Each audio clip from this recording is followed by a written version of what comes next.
Now listen to the tape and answer questions 1 to 6. Excuse me, can you give me some information about purchasing a cellular phone? Of course, my pleasure. We carry all sorts of phones, from the most basic phones to very sophisticated web-enabled phones. I will do my best to help you find a phone that suits your needs. Thanks. I'm looking for 2 cellular phones, one for me and one for my son. I think I won't need anything too sophisticated, just your basic phone functions. But maybe my son will like something with more functions. Sure, well, let's take a look. So you have no preferences at all? What about the size or colour? How about the brand? Well, I don't really care what brand the cell phone is, but I guess I don't want anything that's too big or too small. I want a phone that can fit nicely in my hand and in my pocket. If it's too big, it might be too heavy, and if it's too small, I might lose it. Colour, I don't really care about either. Well, I don't want a pink phone. Ah, OK, so let's look for something suitable for a working person. How about this one? This one is the R55. It is black, not too big, not too small, all the usual functions. The best feature of the R55 is that it can be used worldwide, even in Europe or Asia. It looks good. How much does it cost? It is only $100. If you sign up for a calling plan, then we will give you a $50 discount on the phone. How old is this model, though? I don't want anything that's too old. This model was introduced into the market about 3 years ago, so it is a bit older, but be assured it will still work fine. Well, I think I still want something not as old. How about from last year? Any good phones from around that time? Yes, there are some. How about this one? It's the new model of the phone you just looked at, called the W55. Most of the features are the same. There are some new features on the W55 though. The battery will last up to 2 days longer, and the overall weight of the phone is lighter. How much is this one? This is selling for $150. If you purchase it along with a phone plan, then it will be only $100. OK, I think I'll take this one. Now, I need to pick up a phone for my son. I think he'll want something more trendy, so how about a new model for him? Nothing too extravagant or expensive, though. This right here is the newest offering from the leading company in the cellular phone business. The phone is called the Rocket. It is well suited for teenage users. Among the teen-friendly features are 10 songs to choose from, a free messaging system that allows friends to send text to each other, and voice recognition dialing. The thing most younger users like about the Rocket is that it has a screen that changes colours. All this for only $100 with a purchase of a 1-year phone plan. Sounds like something my son will like. Can I sign us both up at once? Yes, of course. Both of you can share one plan. You will pay only $50 a month for both of you to share a plan. That's it? Only $50 a month? Yes, that's all. Now look at questions 7 to 10.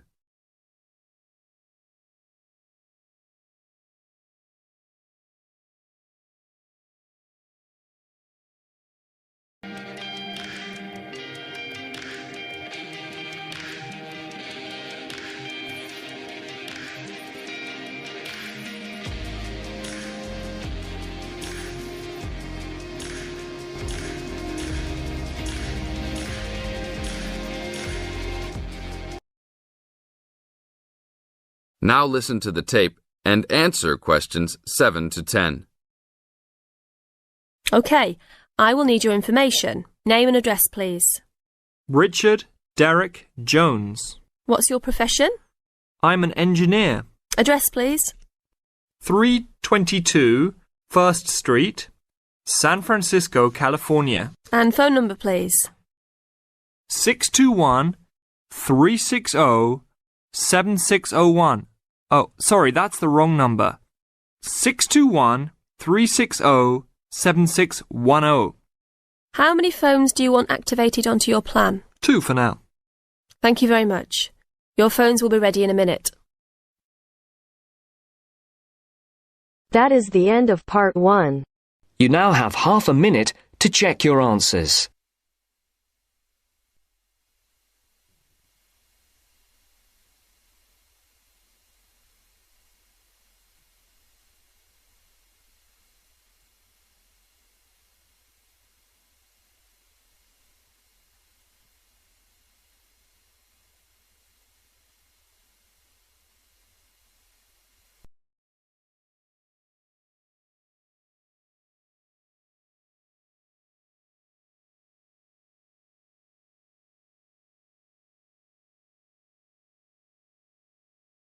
Now turns to Part 2. Part 2. You will hear a trainer giving a talk to people who want to learn outdoor survival skills. First, you have some time to look at questions 11 to 16.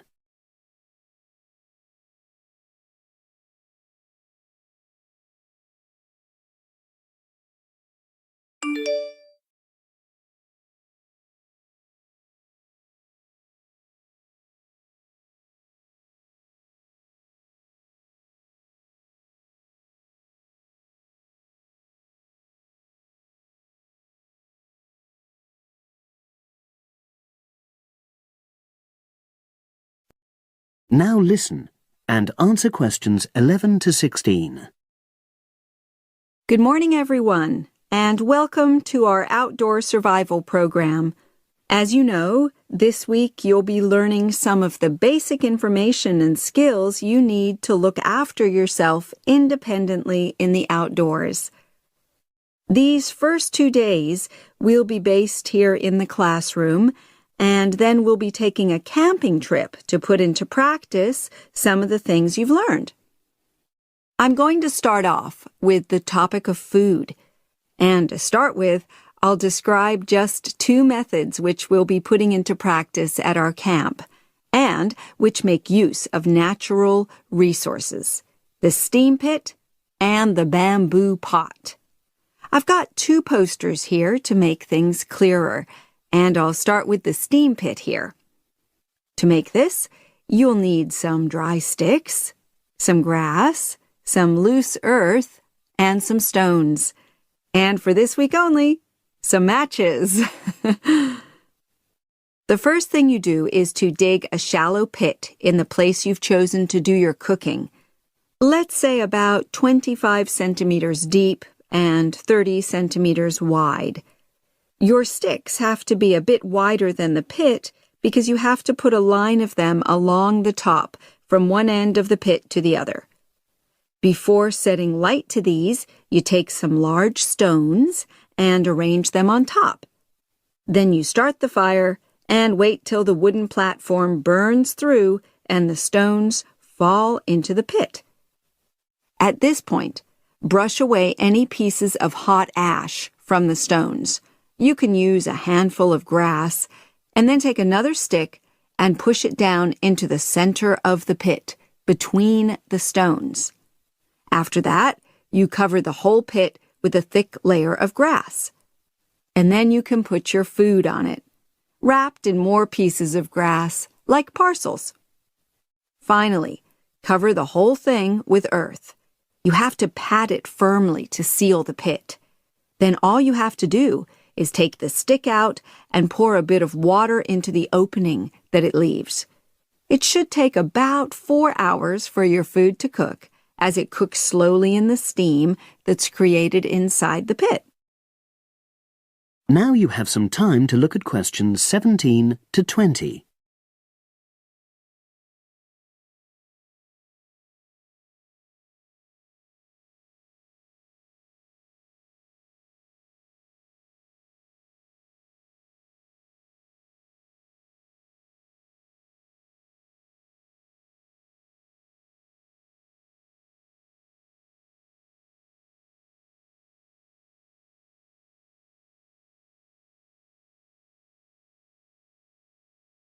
Now listen and answer questions 17 to 20. So, simple but effective. The other method you're going to practice this week is the bamboo oven. Now, the steam pit is ideal in certain conditions because the heat is below ground level. For example, if there's a strong wind and you're afraid a fire might spread. But when it's safe to have an open fire, you can use the bamboo oven method. You get a length of bamboo, which, as you probably know, is hollow and consists of a number of individual sections with a wall in between. You use a sharp stick to make a hole in each of the dividing walls apart from the end one. Then you lean the bamboo over a fire with the top propped up by a forked stick and the bottom sitting on the ground. You pour enough water in the top to fill the bottom section, and then light a fire underneath that section to heat the water. Then you put your food inside the top section, and the steam coming up the bamboo through the holes you made cooks it. I'm going to move on now to food itself and talk about some of the wild plants you might cook. I'm going to begin with fungi. That's mushrooms and toadstools. I'm sure you'll be aware that some of these are edible and they're delicious, but some of them are highly poisonous. Now, whether they're poisonous or not, all fungi that you find in the wild should be cooked before eating, because that helps to destroy any compounds in them that might be mildly toxic. But be aware that any amount of cooking won't make poisonous varieties any safer to eat. Unless you can definitely identify a fungus, you should never eat it. It's not worth the risk. And you need to be really sure, because some fungi that are poisonous are very similar in appearance to certain edible varieties. They can easily be mistaken for each other. So, having said all that, fungi are delicious when they're freshly picked, and although they are only moderately nutritious, they do contain minerals which the body needs. I'll move on now to leafy plants, which are generally... That is the end of part 2. You now have half a minute to check your answers.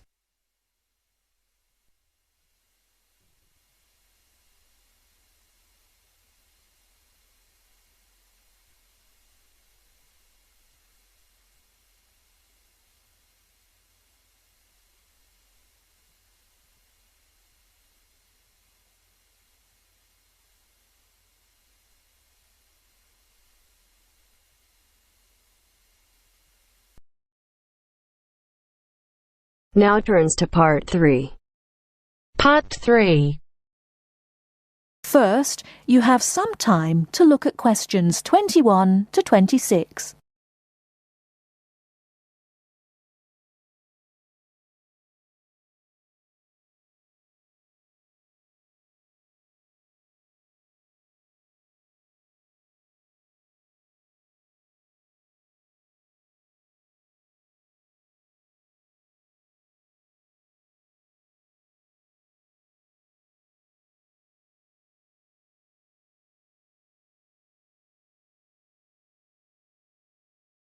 Now listen carefully and answer questions 21 to 26.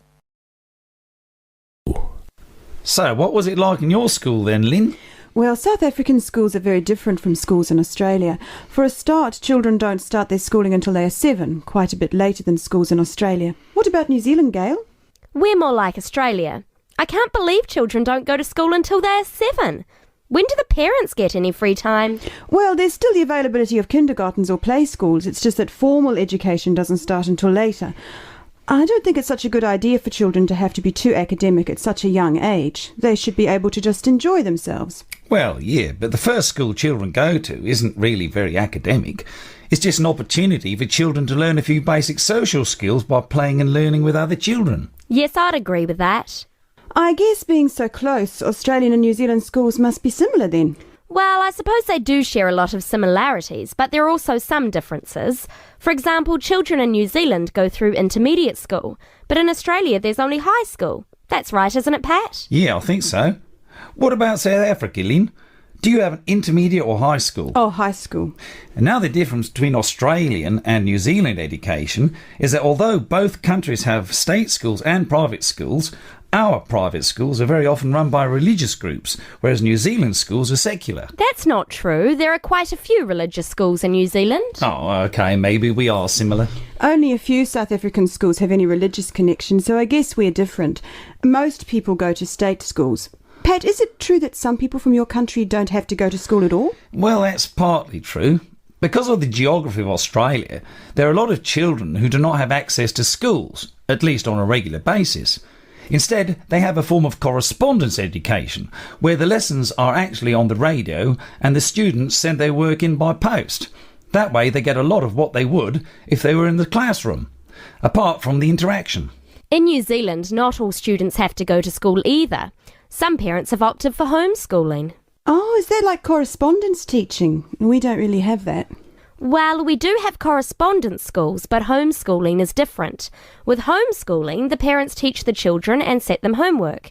They have to present a syllabus to their local education authority before they can do that, but it is becoming a more popular choice for some parents.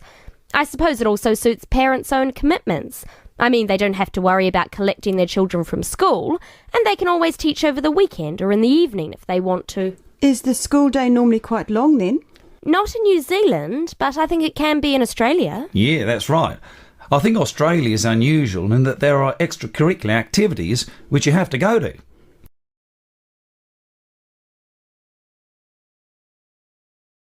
Before you hear the rest of the talk, you have some time to look at questions 27 to 30.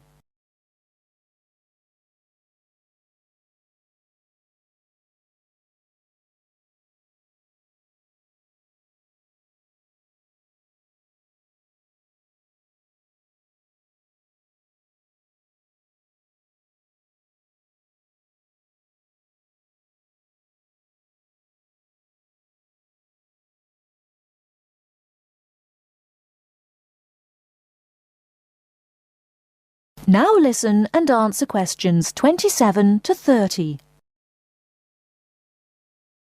These are normally sport activities, but there are a few other options. We have activities after school for any student that is interested, but they aren't compulsory. What about in New Zealand, Gail? I had to do some sport every week. I didn't really like it, but it was part of the school day, so I guess that's not so bad. Anyway, I spent 2 years at boarding school, so things were a little different. Boarding school? What was that like? Well, the thing I remember most about it was the strict dress code. There were restrictions on everything. You had to wear a school uniform almost all of the time, and it had to be cleaned and ironed. The length of your skirt had to be no less than 1 inch above your knees when kneeling down. Sometimes we used to go out on school trips or just at weekends with a few friends. But whenever we were outside the school, we had to wear a hat. There was one teacher who always used to give me extra homework because my socks weren't pulled up. And that was in the school late in the evening. I suppose it wasn't that bad, but at the time it felt like a prison. I kept getting into trouble for something. Most of the time I forgot something, normally my school badge. We had to wear that all the time, in the school and out, because it had our house colours on it. Wow, that doesn't sound like much fun. No, but it was a good education, I suppose.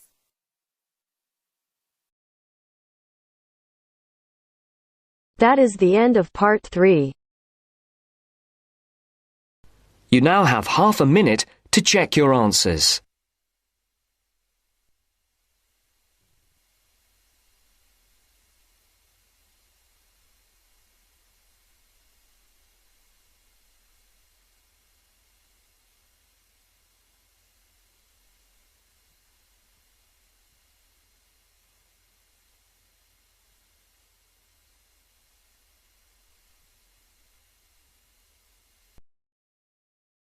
Now turns to part 4.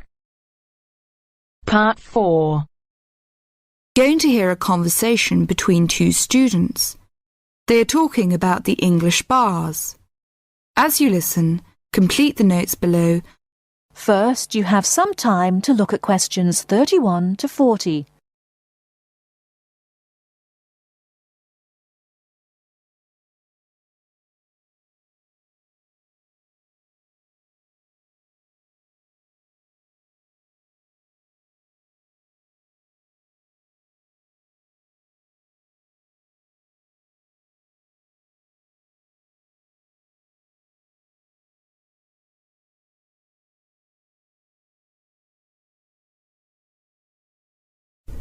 Now listen carefully and answer questions 31 to 40.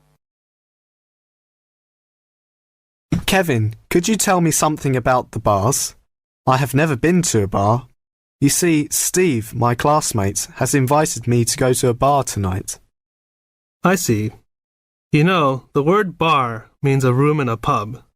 We say the bar when we mean the part of that room where drinks are kept. Soon after you go into the pub, you'll realize that nobody comes to the tables to take orders or money. Instead, customers go to the bar to buy their drinks. I see. People will go to the bar directly to get their drinks and don't wait for someone to come to take their orders. That's right. People don't queue at the bar, but they do wait till it's their turn. Oh, how do I pay? I mean, do I pay directly after I get the drink, or do I have to wait till I'm ready to leave like I do in a restaurant? It's not the custom to pay for all your drinks when you're ready to leave. Instead, you pay at the bar each time you get drinks. It helps if you're ready to pay as soon as you're served, and you'll notice that many people wait with their money in their hands. I see. Do I have to give a tip? No, it's not the custom to give a tip. It's very common for friends to buy their drinks together in rounds. This means that each person takes a turn to buy drinks for everybody in the group. It's faster and easier, both for you and for the person serving, if drinks are bought in this way. Naturally, you don't have to have a drink in each round if you don't want one. That's interesting. When you're looking for somewhere to sit, remember that people have to leave their seats to get drinks, etc. So an empty seat may not in fact be available to you. If you're not sure whether a seat is free, ask someone sitting near it. When it's time for another drink, people usually take their glasses back to the bar to be filled again. If you're leaving, the friendly thing to do is to take your glasses back to the bar, thank the person who's been serving you, and say goodbye or good night. Thank you, Kevin. This helps me a lot. By the way, what kind of drinks are available in pubs? Well, you can get both alcoholic and non-alcoholic. Beside alcoholic drinks, such as beer and wine, there is cider, which is made from apples, usually sold in bottles, port, a type of thick sweet wine from Portugal, sherry, which is a type of wine from Spain, and spirits. These are a kind of strong alcoholic drinks such as whiskey and brandy. What about non-alcoholic? I don't drink alcohol. Well, they offer all kinds of fruit juices, such as orange and tomato. These drinks are usually sold in small bottles. And soft drinks, we often call sweet drinks, like Coke and Fanta. They are normally sold in small bottles or cans. And lemonade, which is a clear and sweet drink made with carbonated water. They also serve cordials. What are cordials? Cordials are strong and sweet drinks tasting of fruit, such as lime cordial, black currant cordial. They are often added to other drinks or drunk with water. I don't like sweet drinks. Are there any other non-alcoholic drinks? Yes, mineral water, but it's not available in all pubs. Kevin, one more question. What is VAT? I saw this on most goods in Britain. Well, VAT stands for Value Added Tax. The price shown on most goods in Britain includes a tax of 15%. If you use the retail export scheme, this tax can be returned to you if you take the goods with you when you leave Britain. You may have to spend a certain sum of money before you qualify for the scheme, and you'll have to show your passport. Ask in the shop if they operate the retail export scheme. If they do, the shop assistant will explain how you can get the tax back and fill in a form with you. VAT is also charged on hotel, restaurant bills, theater, cinema tickets, and car hire. Are these refundable? No. It's not refundable in these cases. Thank you very much. I really learned a lot.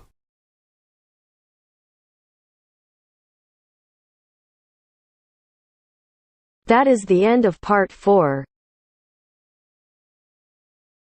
You now have half a minute to check your answers. Our hearts beat to the city streets. We began to feel the fire. We rise like tall buildings. as the chemicals they take us higher. The night's young, it has just begun, as she puts her hand in mine.